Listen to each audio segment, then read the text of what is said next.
আসসালামু আলাইকুম ওয়া রাহমাতুল্লাহি ওয়া বারাকাতুহু। আউযু বিল্লাহি মিনাশ শাইতানির রাজীম। বিসমিল্লাহির রহমানির রহিম। ইয়া আইয়ুহাল্লাযীনা আমানুত্তাকুল্লাহা ওয়াল তানজুর নাফসুম মা কদ্দামাত লিগাদ ওয়াত্তাকুল্লাহ ইন্নাল্লাহা খাবীরুম বিমা তা'মালুন। আমরা আল্লাহর দরবারে শুকরিয়া আদায় করি বলি আলহামদুলিল্লাহ। সালাত এবং সালাম বিশ্বনবী মুহাম্মদ রাসূলুল্লাহ বলি সাল্লাল্লাহু আলাইহি ওয়াসাল্লাম। সম্মানিত রোজাদার বৃন্দ, কোরআন শরীফের ৫৯তম সূরা হাসর, এখান থেকে ১৮ নম্বর একটি আয়াত আমি আপনাদেরকে পড়ে শোনালাম। আসুন আল্লাহ পাকের কালাম থেকে আমরা কিছু কথা জানবার চেষ্টা করি। ওমা তৌফিকি ইল্লা বিল্লাহ। আল্লাহ পাক বলছেন, ইয়া আইয়ুহাল্লাযীনা আমানু, হে ঈমানদারগণ, ইত্তাকুল্লাহ, আল্লাহকে ভয় করো। ঈমানদারদেরকে বলা হচ্ছে তোমরা আল্লাহকে ভয় করো। আচ্ছা, ঈমান আনার পরে তারা তো আল্লাহকে ভয় করেই ঈমান আনছে, তারপরেও বলা হচ্ছে তোমরা আল্লাহকে ভয় করো। ঈমান আনা হচ্ছে থিওরিক্যাল। প্রথম হলো অন্তরে বিশ্বাস, মুখে ঘোষণা এবং সেটা কাজে পরিণত করা, এটা হচ্ছে ঈমান। আর আল্লাহর ভয়টা হলো ভিন্ন জিনিস। আল্লাহর ভয়টা কি? আল্লাহর ভয় হচ্ছে আল্লাহর ভয়ে আমার কবিরা গুনাহগুলো বাদ দিতে হবে। কবিরা গুনাহ করলে ওই লোকটা জাহান্নামে যাবে। এই জাহান্নাম থেকে বাঁচার জন্য আমাকে কবিরা গুনাহ ছাড়তে হবে। কার ভয়ে? কবিরা গুনাহগুলো ছাড়তে হবে আল্লাহর ভয়ে। অনেক লোক অনেক অপরাধ ছেড়ে দেয় আল্লাহর ভয়ে নয়। যেমন অনেক লোক হার্টের অসুখ হওয়ার পরে বিড়ি খাওয়া বাদ দিয়েছে। বিড়ি খাওয়া ছিল অপচয়, আর অপচয়টা হচ্ছে কি গুনাহ? কবিরা গুনাহ। তো এই কবিরা গুনাহ কোরআনের ওয়াজ শুনে ছাড়েনি। যখন ডাক্তার বলছে আর একটা টান বিড়ি দিলে হার্ট অ্যাটাক করতে পারে বা কোনো একটা ভালভ বন্ধ হয়ে যেতে পারে, তখন এই ভয়ের চোটে ওই দিন থেকে বিড়ি ছেড়ে দিয়েছে। তাহলে এই যে অপচয় বা কবিরা গুনাহটা বাদ দিল কার ভয়ে? আল্লাহর ভয়ে না ডাক্তারের কথার ভয়ে বা নিজের শরীরের ভয়ে? এটাকে মুত্তাকি বলা হবে না। পেট ভরে এই পর্যন্ত খায়। ডাক্তার একদিন বলে দিয়েছে যে আপনাকে হাফ পেটি না খেলে আপনার যে কোনো সময় ফেল করতে পারেন, আপনার জীবন চলে যেতে পারে, তখন আর কোনো চিকিৎসা কাজে লাগবে না। সেদিন থেকে ওই হাফ পেটে খায়। অর্থাৎ হাফ পেটি খাওয়াটা বিধান ছিল কোরআনের, হাদিসের, ইসলামের কথা, ঠিক না? আল্লাহ রাসূল বলছে তোমরা তোমাদের পেটের অর্ধেক খাও, আর যে অর্ধেক থাকলো তারই অর্ধেক তোমরা পানি দিয়ে ভরাও। তাহলে ফাঁকা কতটুকু থাকলো? 4 ভাগের 1 ভাগ ফাঁকা থাকলো। এটা ছিল ইসলামের বিধান। বিশ্বনবী এই কথাই বলে গেছে, কিন্তু এই বিধানই মানে না। ওই এখানে লল্লির হকতালি পর্যন্ত খায়। কিন্তু ডাক্তার একদিন বলছে যে আপনার যে সমস্যা, এখন থেকে আপনার পেটের অর্ধেক খাবেন। সেদিন থেকে অর্ধেক খায়ন করছে। আমি তো অর্ধেক খাই, এটা একটা ইবাদত লয়? ইবাদত, কিন্তু এটা কার ইবাদত? আল্লাহর না ডাক্তারের? এটা ডাক্তারের ইবাদত।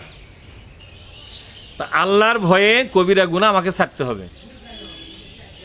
মানুষের ভয়ে নয়, সমাজের ভয়ে নয়, দেশের ভয়ে নয়, পুলিশের ভয়ে নয়,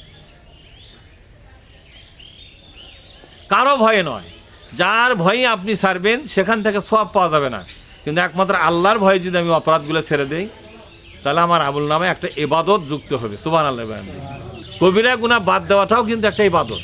এই যে মিথ্যা কথা বলা, দুধে পানি দেওয়া, যদি শোনে আজকে দুধে পানির মেশিন আসতেছে, সেদিন সব গোয়ালেরা খাঁটি দুধ নিয়ে বাজারত গেছে।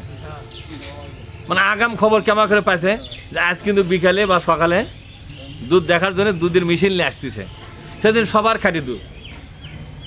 এই যে খাঁটি দুধ দিল, ভেজাল আর দিল না, এই ভেজাল না দেওয়াটা কার ভয়ে হলো? এটা আল্লাহর ভয়ে? এটা মানুষের ভয়ে। তাহলে যে অপরাধটা আপনি ছেড়ে দেবেন মানুষের ভয়ে, এটার দাম আল্লাহ দেবে না। তবে এই কাজটা হলো মানুষের ইবাদত করা, এটা শয়তানের ইবাদত করা।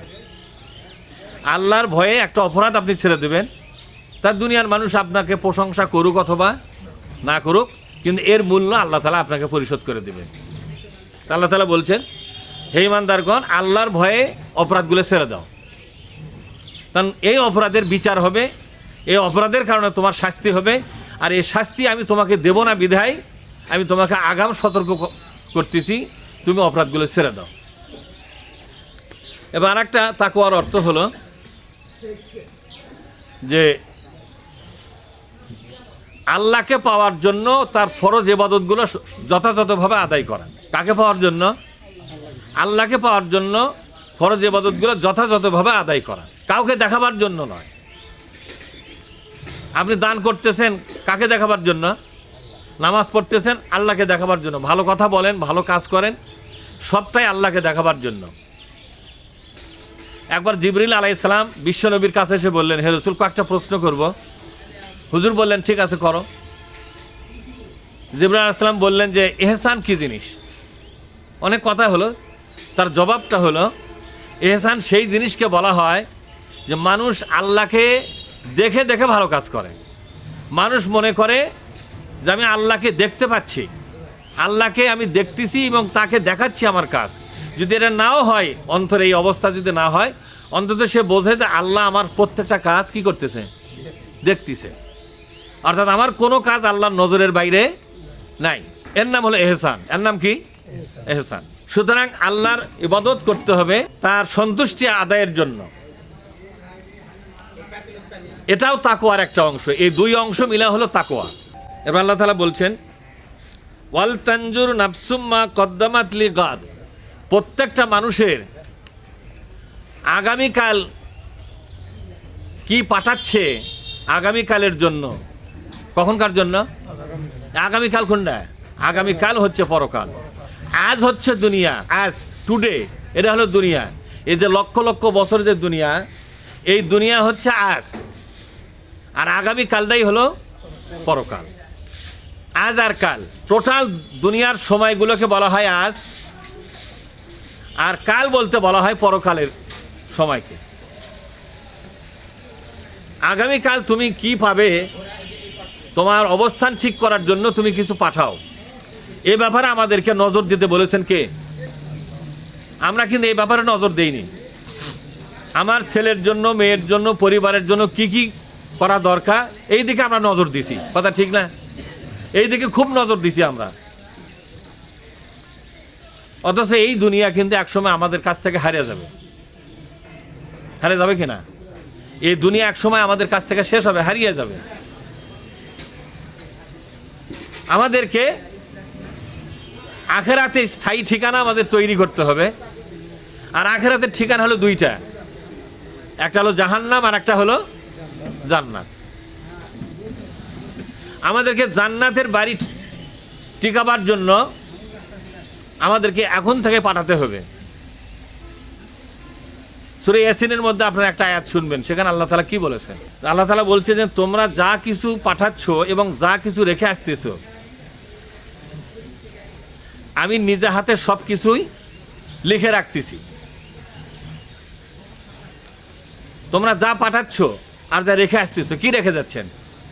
আপনি যখন একটা মানুষ চলে গেলেন, আপনি কিন্তু সব কিছু নিয়ে যাননি, কিছু রেখে গেছেন। যেমন আপনার কিছু বদ খাসলত রেখে গেছেন, আপনার কিছু খারাপ চরিত্র রেখে গেছেন, আপনার একটা দল পার্টি রেখে গেছেন, আপনার একটা লেখনী রেখে গেছেন, আপনার একটা বক্তৃতা রেখে গেছেন। যেমন শেখ মুজিবুর রহমান মারা গেছে, আজও তার একটা বক্তৃতা আছে না? কথা কন দেখা আছে কিনা?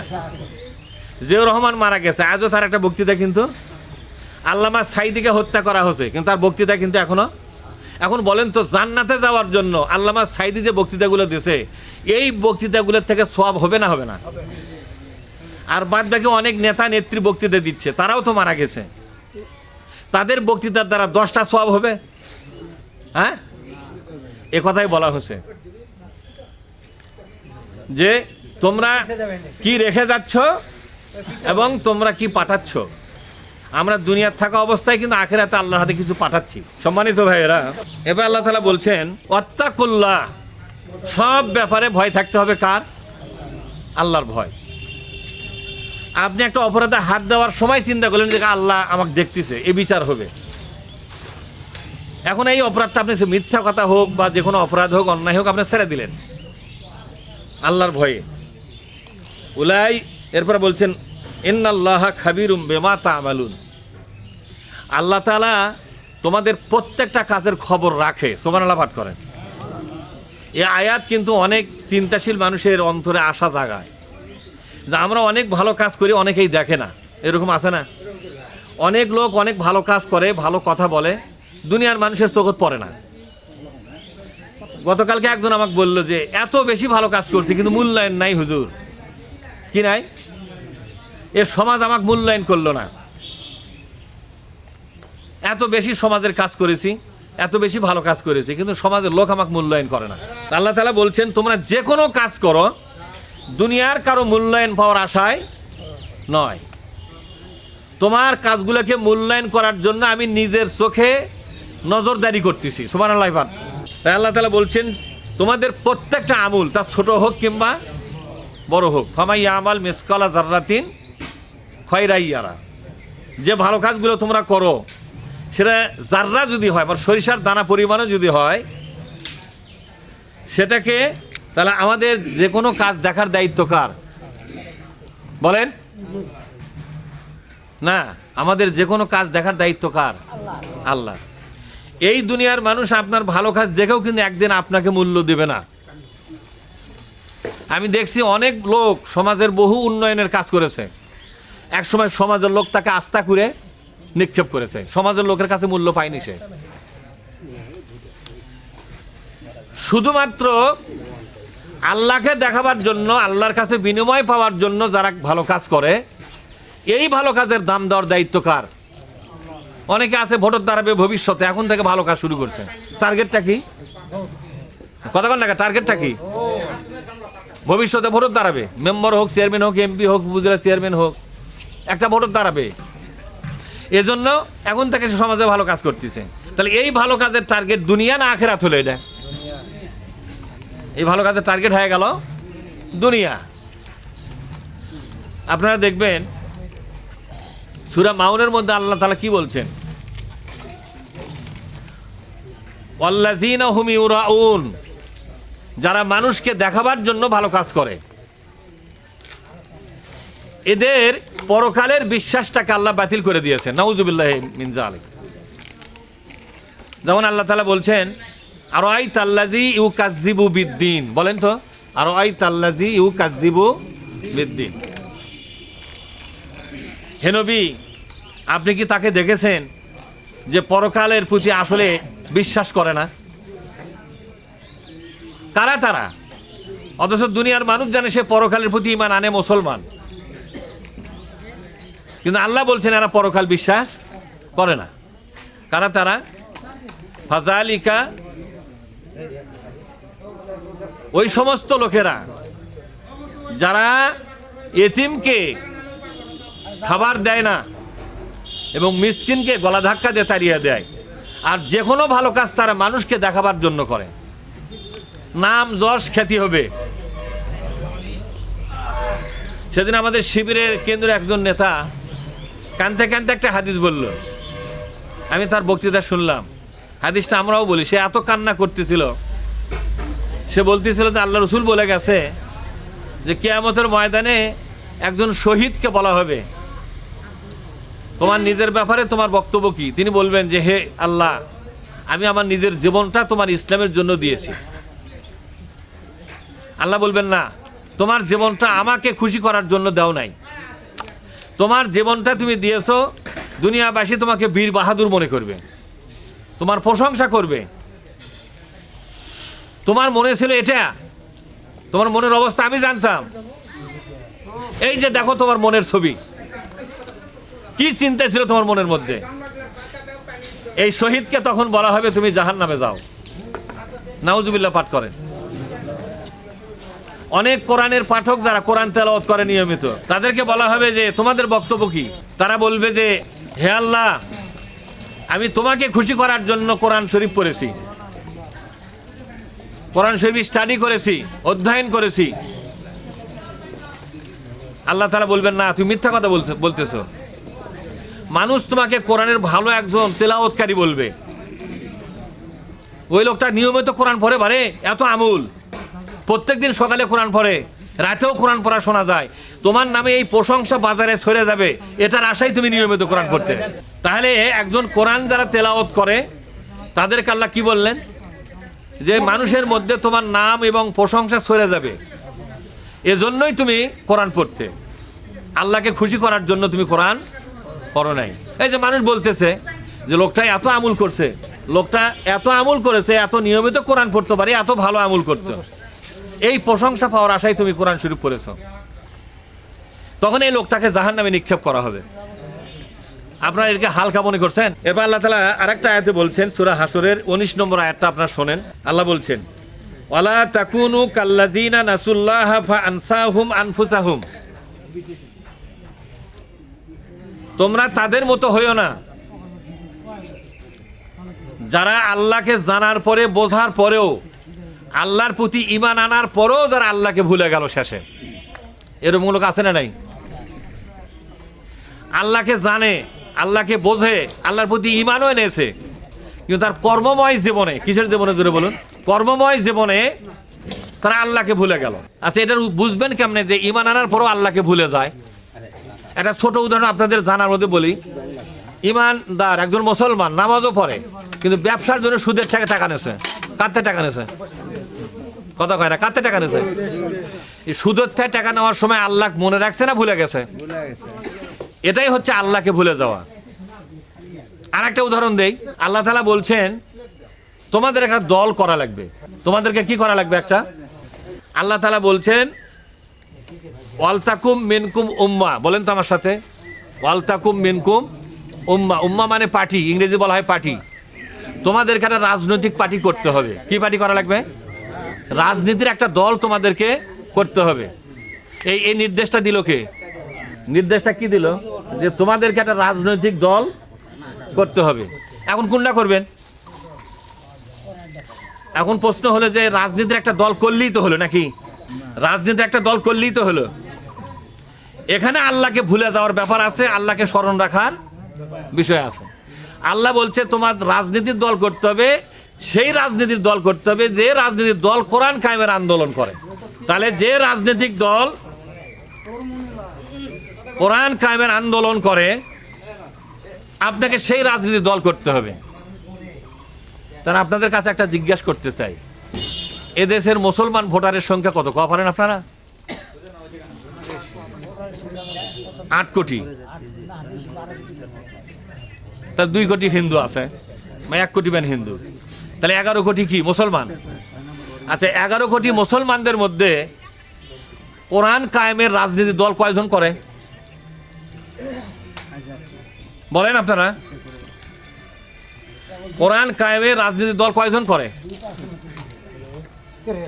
এখানে আমরা যারা বসেছি, এখানে বেশিরভাগ লোকই কোরআন কায়েমের দল করে, কথা ঠিক না?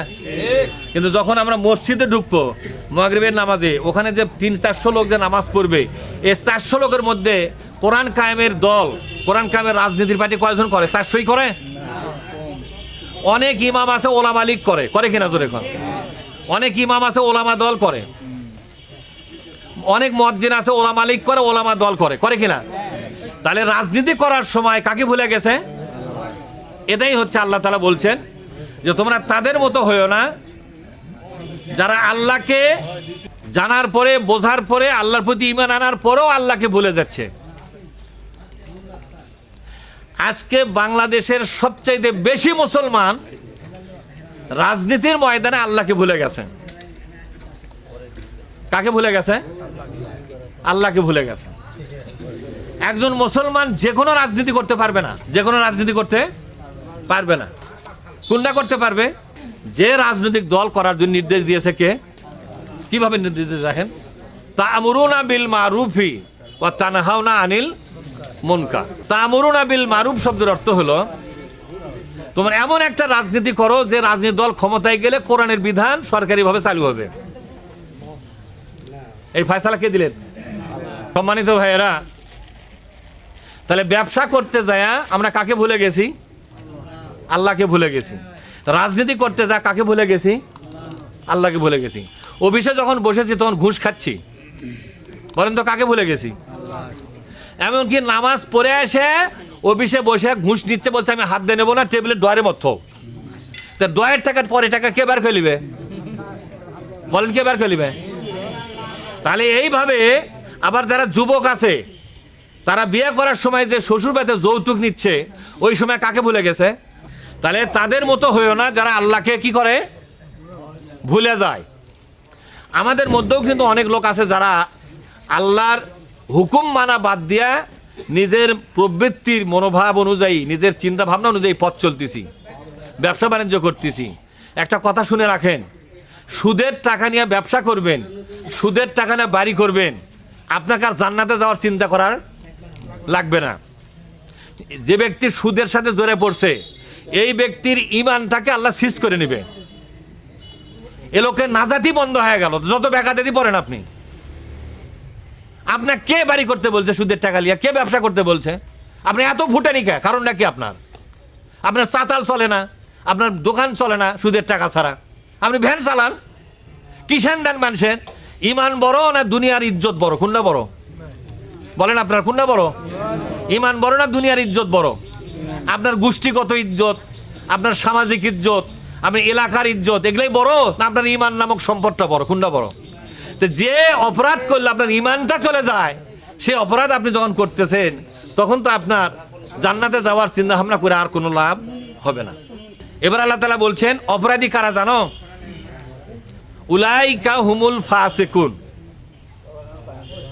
এরা হচ্ছে অপরাধকারী। এরা কি, জোরে বলুন? অপরাধকারী। কিশোর অপরাধ করলো তারা? বলেন তো। তারা ঈমান আনছে, আল্লাহকে আল্লাহ বলে মেনে নিয়েছে, এরপরও তাদের জীবন চলার ক্ষেত্রে, তাদের সংসার জীবনে, তাদের ব্যবসার জীবনে, তাদের রাজনীতির জীবনে কোনো জায়গায় আল্লাহকে তোয়াক্কা করে নাই, আল্লাহকেই মাইনাস করে চলেছেন। আজকে দেখেন, গতকাল একজন এসে বলছে হুজুর ভোটটা আমার নষ্ট হয়ে গেছে। তুমি কি, কোথায় ভোট দিছিলে? কোথায়? আপনি যেটা দিয়েছেন সেটা দিছি। তাহলে আমার ভোট তো নষ্ট হয়নি, আমার ভোট তো তোমার নষ্ট হলো কেমনে? ওর চিন্তা হলে যাক ভোট দেবো তাকে জেতা লাগবে, যদি না ওঠে ওটা নষ্ট। ভোট নষ্ট কোনটা বলেন তো? যে সমস্ত লোকেরা কোরআনকে বিজয়ী করার জন্য ভোট দিয়েছে, তাদের ভোটটা বিজয় লাভ করেছে। কোরআনকে বিজয়ী করার জন্য, কোরআনের পক্ষের একটা মানুষকে সংসদে নিয়ে যাওয়ার জন্য যারা কোরআনের পক্ষে নেতাকে ভোট দিয়েছে, তাদের ভোটটা সঠিক হয়েছে এবং বিজয় লাভ করেছে তারা। আর কোরআনের বিপক্ষে যারা ভোট দিয়েছে, তাদের ভোটটা নষ্ট হয়ে গেছে। হয়তো বলবেন যে কিভাবে? কোরআন শরীফের সূরা নেসার 85 নম্বর আয়াতে আল্লাহ বলছেন, কোন সূরা জোরে কোন? মায়াশফা শাফাআতান হাসানাতান ইয়াকুল্লাহু নাসিবুম মিনহা, যারা ভালো কাজে ভোট দিবে, সমর্থন দেবে, আল্লাহ ওই ভালো কাজের পুরা সওয়াব তাকে আল্লাহ দান করবে। সেই ভালো কাজটা বিজয় হোক আর, কথাটা কে বলেছেন? তাহলে আমরা ভালো কাজের সমর্থন দিলে সেই ভালো কাজটা বিজয় হলেও আমি দাম পাবো, বিজয় না হলেও, তাহলে আমাদের ভোট নষ্ট হচ্ছে না কাজে লাগছে? কাজে লাগছে। ওমাইয়াশফা শাফাআতান সাইয়্যাতান ইয়াকুল্লাহু কিফলুম মিনহা, আর কেউ যদি ইসলামের বাইরে ভোট দেয়, কিসের বাইরে? ইসলামের বাইরে যদি কেউ ভোট দেয়, ইয়াকুল্লাহু কিফলুম মিনহা, ওই নেতা যতদিন পর্যন্ত অন্যায় করবে, ঘুষ খাবে, দুর্নীতি করবে, সমস্ত পাপ তার আমলনামায় লিখে দেওয়া হবে। এ ফয়সালা কার? জোরে বলেন। আল্লাহ পাকের ফয়সালা। তাহলে আমাদের ভোটটা কাজে লাগছে না লাগে নাই? আমাদের ভোট দিছি, তা জিতুক বা ঠকুক, আমরা কিন্তু আল্লাহর কাছ থেকে কি পাবো? জোরে কর, একটা মূল্য পাবো। মহাবিশ্বের মালিক আজকের ভাঙ্গাচোরা কথা যা আপনাদের কানে পড়েছে, এগুলোকে কাজে লাগাবার জন্য আল্লাহ তৌফিক দান করেন। আমিন, আল্লাহুম্মা আমিন। রব্বানা যালামনা আনফুসানা ওয়া ইল্লাম তাগফির লানা ওয়া তারহামনা লানাকুনান্না মিনাল খাসিরিন। রব্বুল আলামিন হেলাল সর্দারের বাড়ির সামনে বসে আল্লাহ 6 নম্বর ওয়ার্ডের অসংখ্য জানবাস ইসলাম প্রতিষ্ঠার আন্দোলনের নেতাকর্মীরা সমবেত হয়েছে। রব্বুল আলামিন সকলে মিলে ইফতারকে সামনে নিয়ে আপনার দরবারে দোকান হাত তুলেছি। আমাদের সকল রোজাগুলোকে কবুল করে নেন। ইসলাম আন্দোলনের এই পরিশ্রম, এই মেহনত, এই অবদানগুলোকে আল্লাহ আপনি দয়া করে কবুল করে নেন।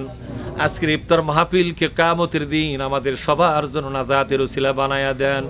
রব্বুল আলামিন যারা পরিশ্রম করেছেন, দাওয়াতি কাজ করেছেন, কষ্ট করে দূর দূরান্ত থেকে এসেছেন, আল্লাহ তাদের রমজান মাস রোজাগুলোকে কবুল করে নেন। আল্লাহ আল্লাহ আমরা যত আপনজন হারা হয়ে গেছি, আমাদের সকলের আপনজনকে আল্লাহ তুমি জান্নাতের বাসিন্দা বানিয়ে দেবেন। আল্লাহ রব্বুল আলামিন এই দুনিয়ার সমস্ত মুসলমানদের মাফ করে দেন, যত মুসলমান মারা গেছে তাদেরকে মাফ করে দেন। আল্লাহ ইসরায়েলের সঙ্গে আমেরিকার সঙ্গে ইরানের যুদ্ধ চলছে, আল্লাহ ইরানকে দয়া করে আপনি সাহায্য দান করেন। আল্লাহ আল্লাহ আমেরিকা এবং ইসরায়েলকে মাটির সাথে মিশায়া দেন, ফিলিস্তিনের মুসলমানদের ভাগ্যে বিজয় দান করে দেন। আল্লাহ ইয়া আল্লাহ এই অঞ্চলের ভিতরে ইসলামী আন্দোলনের দুর্গ আপনি বানিয়ে দেন। আল্লাহ রব্বুল আলামিন বাংলাদেশে ইসলামের পক্ষে যারা এমপি হয়েছেন, আল্লাহ তাদের তাকত বাড়িয়ে দেন, সাহস বাড়িয়ে দেন, যোগ্যতা বাড়িয়ে দেন। আল্লাহ তাদের সামনে সমস্ত সমস্যা দূর করে দিয়া এই জাতির জন্য কল্যাণকর কাজ করার তৌফিক আপনি দান করেন। আল্লাহ রব্বুল আলামিন ইসলামী আন্দোলন করতে যারা শহীদ হয়ে গেল, মারা গেল, বিশেষ করে আল্লামা সাইদি মোহতরমা নিজামী থেকে শুরু করে যাদেরকে হত্যা করা হয়েছে, শিবির জামাতের, এবং রব্বুল আমিন 24শে জুলাইয়ের যত শহীদ ছাত্র জনতা যারা মারা গেছে, মেহেরবানি করে তাদেরকে আপনি জান্নাতবাসী করে দেন। আল্লাহ শাহাদাতের মর্যাদা দয়া করে দান করে দেন। রব্বুল আমিন আমাদের মধ্যে যারা বিপদগ্রস্ত তাদের বিপদ দূর করে দেন। আল্লাহ সংসারে কষ্ট পায় তাদের সংসারে কষ্টগুলো দূর করে দেন। রব্বুল আমিন আমাদেরকে ইসলামের পথে চলবার তৌফিক আপনি দান করে দেন। আল্লাহ ইয়া আল্লাহ কোরআনের প্রতি আমাদের মহব্বত বাড়িয়ে দেন, কোরআনের দায়িত্ব মাথায় নিয়ে ময়দানে মৃত্যু পর্যন্ত কাজ করার তৌফিক আপনি দান করেন। আল্লাহ রব্বিরহামহুমা কামা রব্বায়ানা সগীরা সুবহান রাব্বিকা রব্বিল ইজ্জাতি আম্মা ইয়াসিফুন ওয়া সালামুন আলাল মুরসালিন ওয়াল হামদুলিল্লাহি রাব্বিল আলামিন। আসসালামু আলাইকুম ওয়া রাহমাতুল্লাহ।